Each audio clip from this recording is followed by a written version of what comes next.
Antorchas, acero, botas mojadas de barro golpeando la piedra. Y en medio del caos, una mujer con el cabello suelto, descalza. Es arrastrada fuera de su habitación, no por bandidos ni por enemigos musulmanes, sino por los mismos hombres que juraron protegerla.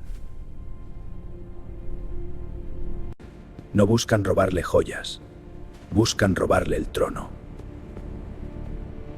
No grita, no suplica, no se quiebra. Solo aprieta la mandíbula, como si ya hubiera aceptado una verdad brutal. En la Edad Media, una reina solo podía sobrevivir si aprendía a gobernar como un hombre. Pero ¿quién era esa mujer a la que intentaron convertir en prisionera dentro de su propio reino?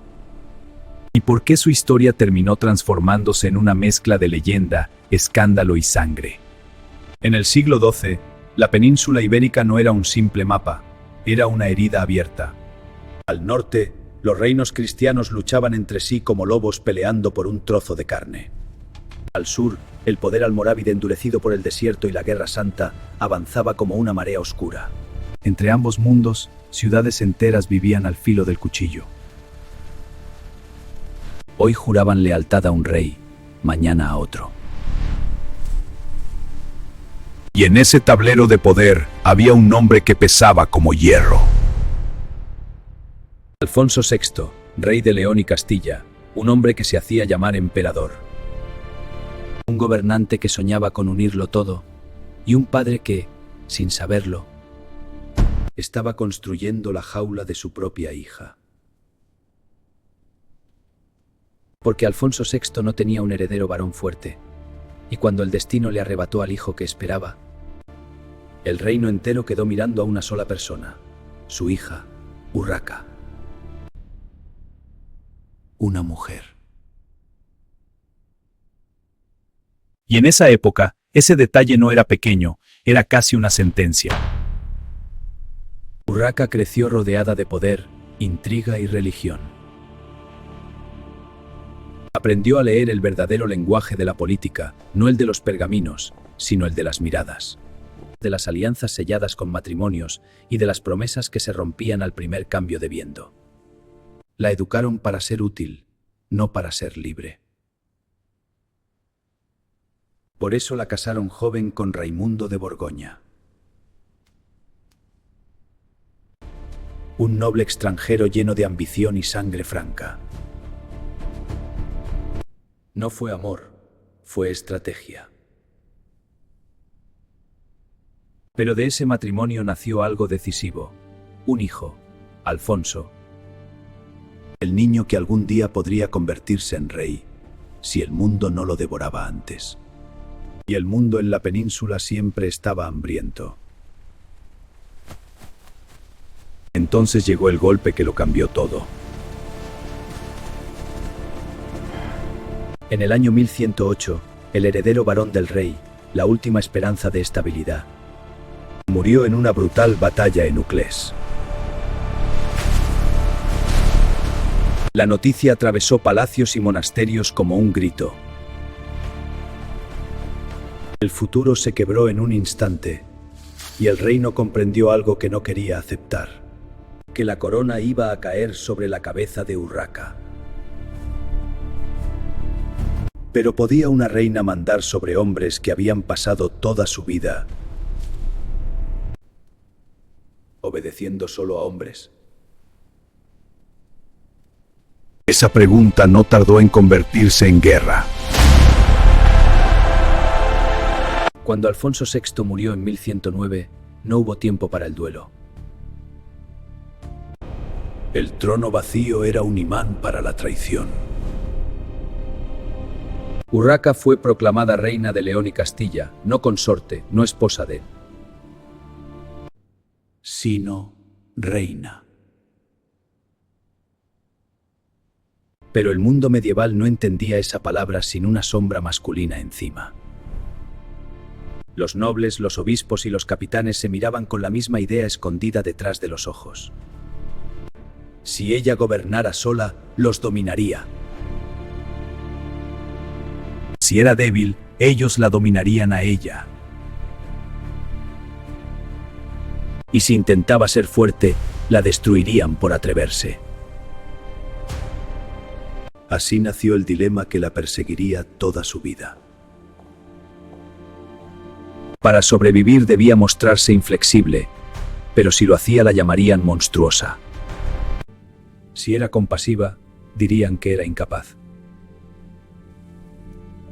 Si tomaba un amante la llamarían impura. Si no lo hacía, dirían que carecía de poder. Carecía de poder. Urraca no iba a ser juzgada por lo que hiciera, sino por el simple hecho de existir. Por eso, casi de inmediato, la empujaron hacia una solución peligrosa. Un nuevo matrimonio que, supuestamente, salvaría el reino, pero que en realidad casi lo destruyó.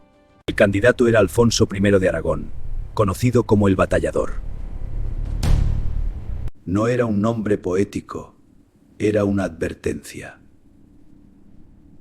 Era famoso por la guerra, por el acero, por la obsesión. Un rey que creía que el mundo se arreglaba con sangre. Para algunos la idea parecía brillante, unir León, Castilla y Aragón en una sola fuerza cristiana. Contra el poder musulmán del sur. Pero nadie hizo la pregunta más importante. ¿Qué ocurre cuando dos coronas se sientan en la misma mesa y ninguna acepta inclinar la cabeza? Se casaron en 1109 entre campanas y bendiciones. Pero en cuanto se apagaron las luces comenzó el infierno. Alfonso de Aragón no quería ser esposo de una reina, quería ser dueño de un reino. Y Urraca entendió rápidamente que él no buscaba compartir el poder, sino absorberlo. Convertirla en un símbolo vacío, con una corona decorativa. Solo que Urraca no había sido criada para ser decorativa. El choque fue inevitable. Las crónicas hablan de discusiones, golpes y humillaciones. Lo que debía ser una alianza se convirtió en una guerra privada que pronto estalló en guerra pública. Los nobles de León y Castilla se dividieron. Algunos apoyaron a Alfonso de Aragón porque preferían un rey guerrero, otros apoyaron a Urraca porque sabían que si Aragón dominaba perderían sus privilegios. No era romanticismo, era supervivencia. En medio de todo estaba su hijo, el pequeño Alfonso, heredero legítimo. Para algunos era una salida, pero también un arma. Si coronaban al niño podrían gobernar en su nombre, y si gobernaban en su nombre, Urraca se volvería innecesaria. No la atacaban solo por ser mujer, la atacaban porque estorbaba. En algún punto la tensión explotó. Fortalezas cambiaron de bando, los caminos se llenaron de soldados. Y una noche ocurrió lo impensable. La reina fue capturada. La soberana de León y Castilla quedó encerrada como una criminal, rodeada de guardias que no le debían lealtad sino obediencia. Pero Urraca no desapareció ni aceptó su destino. Escapó, no con magia ni con suerte, sino con alianzas, sobornos y promesas peligrosas. En la Edad Media la libertad no se conseguía corriendo. Se conseguía haciendo que otros murieran por ti. Urraca volvió al tablero, pero ya no era la misma. Comprendió que su reinado no sería de ceremonias, sino de asedios. Los ejércitos de Aragón avanzaban, ciudades cerraban sus puertas. Y el rumor crecía. Una mujer no podía sostener un reino en guerra. No puede ser. Negoció, amenazó, castigó, recompensó, dividió. Se movió entre castillos y ciudades en un mundo donde cada viaje podía terminar en emboscada. Mientras tanto, su matrimonio se desmoronaba frente a toda Europa. La Iglesia observaba con incomodidad, porque si la unión se rompía, el reino se partía. Pero si continuaba, Urraca podía desaparecer. Finalmente surgió la pregunta inevitable. ¿Podía una reina divorciarse sin perder el trono? La salida llegó a través de la religión, con el argumento de consanguinidad. Pero romper el matrimonio significaba abrir la puerta a la guerra abierta con Aragón. Y eso fue exactamente lo que ocurrió. El conflicto se transformó en una lucha por la legitimidad. Dos coronas, dos ejércitos y un pueblo atrapado en medio. Cada ciudad perdida significaba algo más que piedra y madera. Significaba perder autoridad, y en la Edad Media perder autoridad era empezar a morir. Aún así, Urraca siguió luchando, no solo contra Alfonso de Aragón, sino contra los propios nobles de su reino que querían convertirla en un peón. Caprichosa, inmoral, demasiado humana. Pero tal vez ese era el problema, que gobernaba. Si hubiera sido hombre, quizá la habrían llamado valiente o decidido. Sin embargo, siguió resistiendo, moviéndose entre León, Burgos, Galicia y Santiago de Compostela, donde el poder religioso y político chocaba constantemente. Incluso enfrentó revueltas populares y conflictos con la Iglesia, tomando decisiones frías que dejaron claro algo para todos. No estaba jugando a ser reina, estaba gobernando.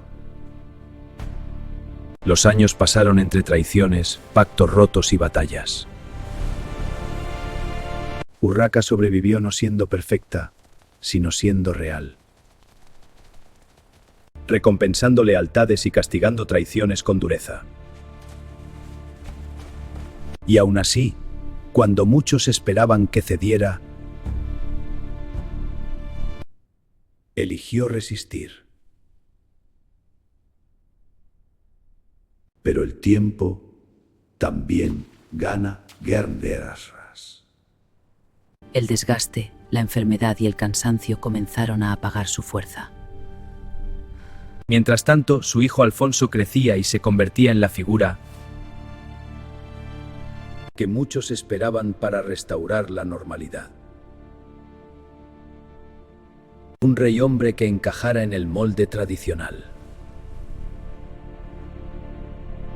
Sin embargo, ese molde existía precisamente porque Urraca lo había desafiado. Cuando murió en 1126, su hijo se convirtió en Alfonso VII. Y el reino volvió a la imagen clásica del monarca guerrero. Pero algo ya había cambiado para siempre. Urraca no fue un error ni una nota al pie. Fue una grieta en el sistema, la prueba de que una mujer podía negociar, castigar, luchar y mantener un reino unido desde la autoridad. Por eso la historia la trató con dureza. Era más fácil convertirla en escándalo que reconocer su capacidad. Pero su legado sigue ardiendo como una antorcha en un pasillo oscuro, recordando que el poder no perdona la diferencia y que, cuando una mujer entra en un mundo construido por hombres, no le piden que sea buena. Le piden que sea imposible. Urraca no fue imposible. Fue suficiente para gobernar y suficiente para no desaparecer. Y quizá por eso la odiaron, no por fallar, sino por reinar.